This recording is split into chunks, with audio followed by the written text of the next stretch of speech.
الرحمن الرحيم يسألونك عن الخمر والميسر قل فيهما إثم كبير الآية মাননীয় সম্মানীয় উক্ত সভার সভাপতি সাহেব এবং নাজিম সাহেব এবং আমার সামনে বসে থাকা ছোট বড় তল্লায় ভাই সকল, আজকে আমার সাপ্তাহিক আন্দোলনের বিষয়বস্তু হচ্ছে নেশাদার দ্রব্য। যেসব পদার্থ দ্বারা মানুষের মস্তিষ্ক ও স্নায়ুতন্ত্রের স্বাভাবিক কার্যক্রমে ব্যাঘাত সৃষ্টি করে, চিন্তা চেতনা আচরণ ও অনুভূতির পরিবর্তন ঘটায় এবং ধীরে ধীরে আসক্তের দিকে প্রচারিত করে, সেগুলিকে নেশাদার দ্রব্য বলা হয়। মহান রব্বুল আলামিন বলেন, ইয়া আইয়ুহাল্লাযীনা আমানু ইন্নামাল খামরু ওয়াল মাইসিরু ওয়াল আনসাবু ওয়াল আসলামু রিজসুম মিন আমালিশ শাইতান ফাজতানিবুহু লাআল্লাকুম তুফলিহুন। হে মুমিনগণ, নিশ্চয় মদ, জুয়া, প্রতিমা এবং ভাগ্য নির্ধারক সরসমূহ শয়তানের অপবিত্র কর্ম, অতএব তোমরা এগুলি থেকে বেঁচে থাকো যাতে তোমরা কল্যাণ প্রাপ্ত হও। অত্র আয়াত দ্বারা আমরা বুঝতে পারলাম যে মদ, জুয়া, প্রতিমা এবং ভাগ্য নির্ধারক সরসমূহ আমাদের জন্য হারাম করা হয়েছে। অতএব এইসব জিনিস থেকে যেন আমরা বিরত থাকি, তাহলে আমরা কল্যাণ প্রাপ্ত হতে পারবো।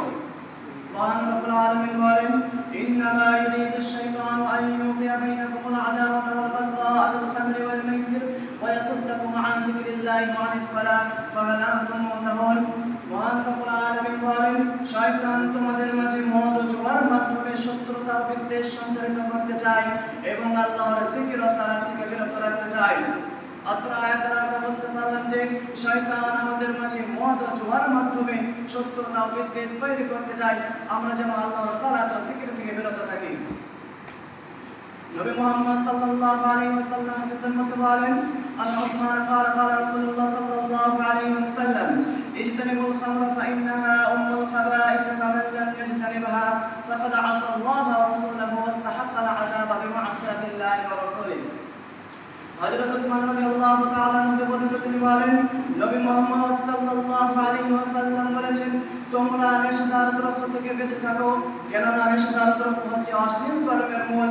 আর যে ব্যক্তি নেশাদার দ্রব্য থেকে বেঁচে থাকে না, তারা আল্লাহ এবং আল্লাহর রাসূলের সাথে নাফরমানি করে এবং আল্লাহ ও তার রাসূলের সাথে নাফরমানি করার কারণে তারা শাস্তির হকদার হয়।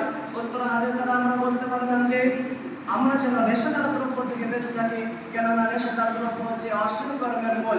আর আমরা যদি নেশাদার দ্রব্য থেকে বেঁচে না থাকি, তাহলে আল্লাহ এবং তার রাসূলের নাফরমানি করা হবে এবং আমাদের শাস্তির হকদার হতে হবে।